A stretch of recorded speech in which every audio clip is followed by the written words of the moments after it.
Look at all these buildings here that I'm surrounded by. There are thousands of people working in them every day.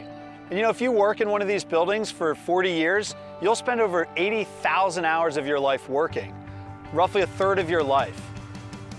And you know, in some of these buildings, there's Christians working every single day.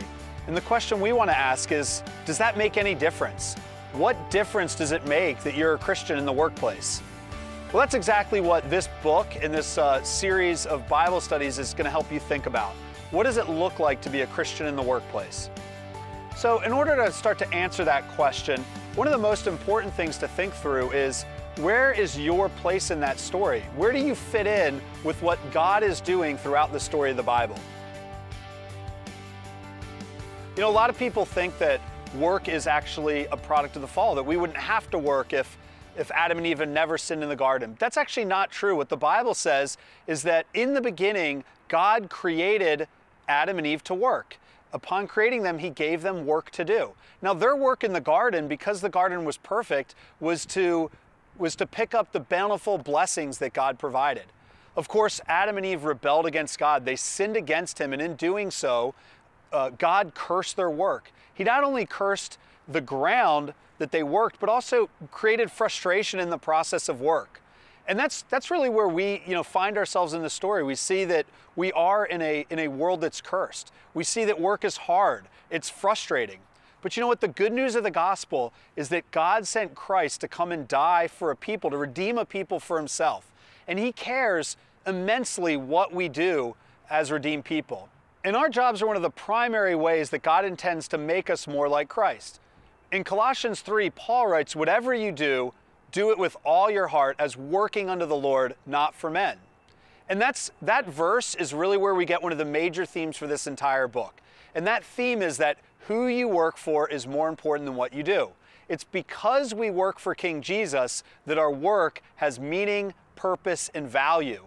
Of course, we have a hard time believing that we truly do work for a king, and therefore we have a hard time living every day in the workplace as though we do.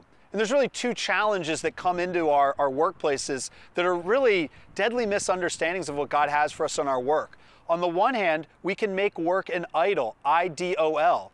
And this is when we elevate work to the most important or primary part of our life. It's the thing that our life is organized around, the thing we care most about. That's what it is to make work an idol. On the other hand, the other misunderstanding is we can be idle at work, I-D-L-E. We cannot care enough about our work. We cannot understand what God's purposes are for us in our work. We can think that our jobs are mundane, they don't matter, and so we don't care about them. Well, both of these are deadly misunderstandings. Either making work an idol, raising it above Christ, or being idle at work, not caring enough, not understanding that we truly work for a king. And what this book is going to do is, if you are making work an idol, we want you to see your job in light of the gospel so that you start to see that King Jesus is actually the primary person to organize your life around, and that He then gives you your work as a meaningful part of following Him.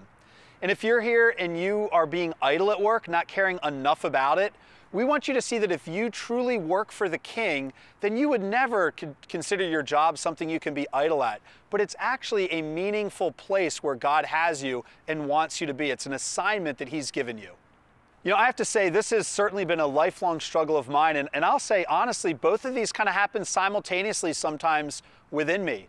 There's often times where work is all I can think about. It's the only thing I really care about. There's other times where I'm just like, I don't really care about what I'm doing, and I don't really think it matters to God. And so I go about my work in a way that doesn't look any different than anybody else. So I can really empathize with you. And so part of why we've written this book is to hopefully help share with you some of the questions we've had and some of the thoughts we've had on this very topic, so that your mind can be renewed, so that your hearts can be changed, and so that your lives can look different. We believe that the gospel changes everything, and that includes your work.